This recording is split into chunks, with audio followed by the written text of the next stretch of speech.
ভারতে পালিয়ে যাওয়া শেখ হাসিনাকে দেশে ফেরানোর জন্য সরকার চেষ্টা করছে, এরকম মনে হতেই পারে আমাদের। সরকারের চেষ্টা করারই কথা। ইনফ্যাক্ট 2-3 দিন আগে আমরা দেখেছি আন্তর্জাতিক অপরাধ আদালতের চিফ প্রসিকিউটর জনাব তাজুল ইসলাম জানিয়েছেন, তিনি কি জানিয়েছেন একটু পড়ি, এবং সেটা দিয়ে আদতে আমাদের কোনো বেনিফিট হবে কিনা, যদি হয়ে থাকে তাহলে তো হলোই, যদি না হয়ে থাকে তাহলে কেন আসলে এটা করা হচ্ছে। তিনি বলছেন, শেখ হাসিনা গণহত্যা, গুম সহ অন্যান্য মানবতা বিরোধী অপরাধে অভিযুক্ত এবং মামলার আসামি, তবে তিনি পালিয়ে গেছেন এবং বর্তমানে দেশের সীমানার বাইরে অবস্থান করছেন। এরকম একজন অপরাধীকে গ্রেফতার করতে বা তার বিরুদ্ধে রেড অ্যালার্ট নোটিশ জারি করতে আন্তর্জাতিক সংস্থা হিসেবে ইন্টারপোলকে গত রোববার চিঠি দেওয়া হয়েছে। এটা রেড অ্যালার্ট বলা হচ্ছে, কিন্তু আসলে ইন্টারপোলে রেড নোটিশ বলে, ওদের ওয়েবসাইটে এভাবেই লেখা আছে। এবং গ্রেফতার করতে বা তার বিরুদ্ধে রেড অ্যালার্ট নোটিশ, মানে ইন্টারপোল কি গ্রেফতার করতে পারে না। যাই হোক, আমরা এর মধ্যেই অনেকে ধারণাই করি যে শেখ হাসিনাকে আসলে ফেরানো যাবে না এটা দিয়ে, বা আমরা এই যে ইন্টারপোলের কথা বলছি তার চেয়ে ইভেন স্ট্রঙ্গার অপশন আমাদের ছিল, সেটা হচ্ছে আসামি প্রত্যার্পণ চুক্তি। ভারতের সাথে এটা আমাদের 2013 সালে, আমি ভুল না করলে, এটা স্বাক্ষরিত হয়েছিল। সুতরাং হচ্ছে এতে দ্বিপাক্ষিক চুক্তি আছে, সেই তুলনায় একটা দুর্বল ইন্টারপোলের কথা কেন বলা হচ্ছে। আমরা যদি ইন্টারপোলের ওয়েবসাইটে যাই, রেড নোটিশ জিনিসটা কি সেটা বলা হচ্ছে, একটা সারা পৃথিবীতে ল এনফোর্সমেন্ট যে এজেন্সি গুলো আছে তাদেরকে এটা বলা যে এখানে একজন আসামি আছে, তাকে লোকেট করা, তাকে যাকে অ্যারেস্ট করার জন্য ওয়ারেন্ট আছে, অথবা তাকে মানে অনুরোধ করার জন্য যে দেশে আছেন তাকে অ্যারেস্ট করা, তাকে যে দেশ চাইছে সেই দেশের কাছে পাঠিয়ে দেয়া, এই ধরনের ব্যাপার বলা হয়। এখানে খুব ক্লিয়ারলি একটা কথা ওরা আলাদা ব্রাইট কালার দিয়ে লিখে দিচ্ছেন, a red notice is an international alert for a wanted person but it is not an arrest warrant। খুব স্পষ্ট কথা, এটা কোনোভাবেই অ্যারেস্ট ওয়ারেন্ট না, এটা একটা অ্যালার্ট। এর আগে রেড অ্যালার্টের ক্ষেত্রে তাকে অ্যারেস্ট এবং তাকে যে দেশ চাইছে তার কাছে ফেরত পাঠানোর প্রভিশন আছে। এটা এই ধরনের অ্যালার্ট আছে দেখলাম, এর মধ্যে রেড নিশ্চিত সর্বোচ্চ, এবং এটার মধ্যেই ফেরত পাঠানোর কথা আছে। আরগুলোতে মূলত তাদের লোকেশন খুঁজে পাওয়া, আইডেন্টিফাই করা, এই ধরনের কথাবার্তাই বেশি। এখানে একটা কথা বলা হচ্ছে যে এটা ইম্পর্টেন্ট কেন, এখানে বলা হচ্ছে এটার মাধ্যমে আসলে বিভিন্ন যে জায়গায় আপনি কাউকে খুঁজে পাচ্ছেন আর সেখানে অ্যালার্ট দিতে পারছেন। তাহলে একটা প্রশ্ন আসতেই পারে, সেটা হচ্ছে খুব ক্লিয়ারলি যে এই নোটিশ আমরা করে কি করছি, মানে আমাদের লোকালাইজ করা তো সমস্যা নেই, তিনি ভারতে আছেন, ভারত এটা স্বীকার করে, তাহলে আমরা চেয়েছি যে ভারত সরকার তাকে অ্যারেস্ট করবেন এবং বাংলাদেশে ফেরত পাঠাবেন এটা। এবং আবারও এখানে খুব ক্লিয়ারলি লেখা আছে, সেটা হলো ইন্টারপোলের যে রেড নোটিশ আছে সেটা পালন করা সংশ্লিষ্ট দেশের জন্য কোনো রকম কোনো বাধ্যবাধকতা নেই। তাহলে খুব স্পষ্ট, বাংলাদেশ বলল ইন্টারপোল, তার কথা আছে ইন্টারপোল তাকে রেড নোটিশ দেবে কিনা। রেড নোটিশ পাওয়ার জন্য অনেকগুলো ক্রাইটেরিয়া আছে, সেগুলো ফুলফিল করে রেড নোটিশ দিতে হয়, রেড নোটিশ ইনক্লুডেড হতে হয়। বাংলাদেশের বহু মানুষ, আমি কোথায় যেন দেখলাম এখন পর্যন্ত মাত্র 16 জন বাংলাদেশে ইন্টারপোলের এই রেড নোটিশের পরে ফেরত পাওয়া গেছে।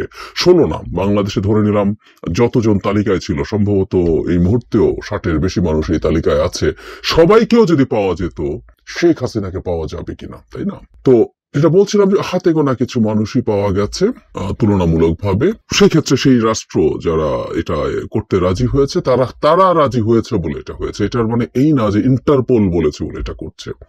ইন্টারপোল জাস্ট একটা এজেন্টের মতো, একটা দেশের তথ্য আরেকটা দেশের কাছে পৌঁছে দেয়, সো দ্যাট অফিসিয়ালি তাকে জানানো হয়, সেই দেশটা তখন তাকে চেষ্টা করে গ্রেফতার করে, তার যদি ইচ্ছে হয়, এবং ফেরত পাঠাতে পারে। রেড অ্যালার্টের ক্ষেত্রে, অন্য অ্যালার্ট গুলোর ক্ষেত্রে ফেরত পাঠানোর কথা নেই। এখন ওই যে কথা যে শেখ হাসিনাকে এটার তালিকায় অন্তর্ভুক্ত করা যাবে কিনা, সেটারও প্রসেস আছে, সেটার বিরুদ্ধে আইনি লড়াই করে সেই নাম বাদও দেওয়া যেতে পারে। এগুলো কতগুলো এই নোটিশটা সম্পর্কে কিছু আইনি খুঁটিনাটি। কিন্তু এই যে বলছিলাম যে ফেরত আনা যাবে এভাবে, আসামি প্রত্যার্পণ আইনে আমরা তো তাকে চাইতে পারতাম, খুব ক্লিয়ারলি চাইতে পারতাম, ইজন্ট ইট?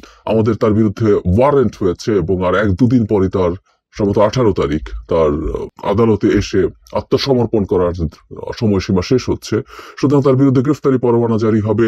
সেটার ভিত্তিতেই আমরা চাইতে পারি, যদিও আমাদের নিশ্চয় মনে আছে আমাদের প্রধান উপদেষ্টা এটা অবশ্য ক্লিয়ারলি বলে দিয়েছেন, শেখ হাসিনাকে তারা তার সাজা হয়ে যাওয়ার আগে ভারতের কাছে ফেরত চাইবেন না।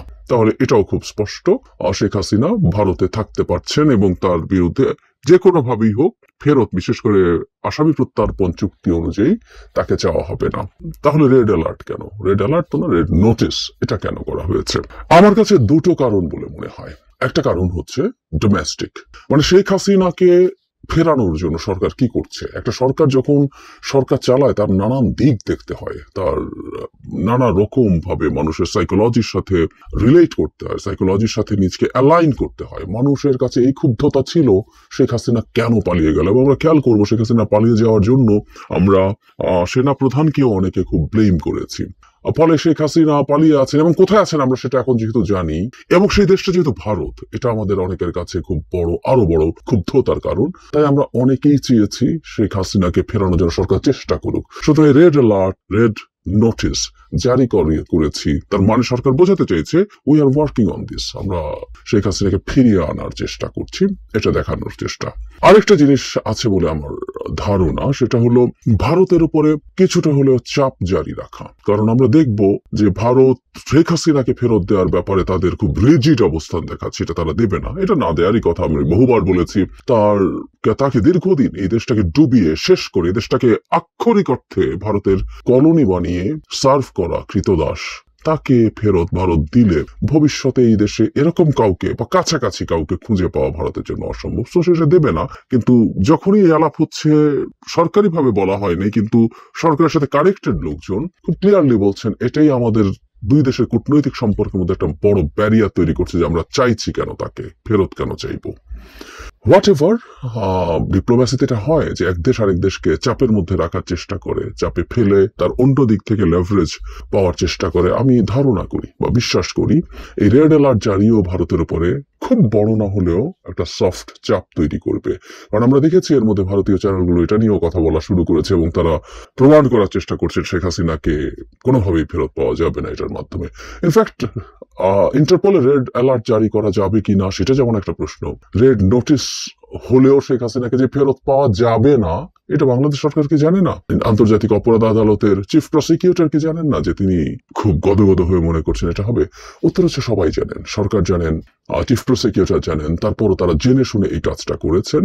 কারণ যখন যদি সম্ভব হয়, ইটস ভেরি ইম্পর্টেন্ট যে শেখ হাসিনার নাম যদি রেড নোটিসের তালিকার মধ্যে ঢোকানো যায়, এটার খুব বড় সিম্বলিক ভ্যালু আছে, খুব বড় সিম্বলিক ভ্যালু আছে। এবং গ্লোবালি আমরা এটা এস্টাবলিশ করতে পারবো যে আন্তর্জাতিক একটা সংস্থা যারা বিভিন্ন দেশে আইন শৃঙ্খলা রক্ষাকারীর মধ্যে কোঅর্ডিনেট করে, তারা শেখ হাসিনাকে রেড যে নোটিস আছে সেটার অন্তর্ভুক্ত করার যোগ্য মনে করেছে, এবং এটা সেই দিক থেকে ভারতের উপরে সফট চাপও তৈরি করবে। আমরা যখন দুটো দেশের মধ্যে কূটনৈতিক আলোচনা হয়, দুটো দেশের মধ্যে তার স্বার্থ নিয়ে আলোচনা হয়, তখন এই ঘটনাগুলো ঘটে। প্রত্যেকটা দেশ চেষ্টা করে আরেকটা দেশকে তাকে যতটুকু সম্ভব চাপ তৈরি করা, তা যাতে সে অন্যদিকে তার সুবিধা এনশিওর করতে পারে।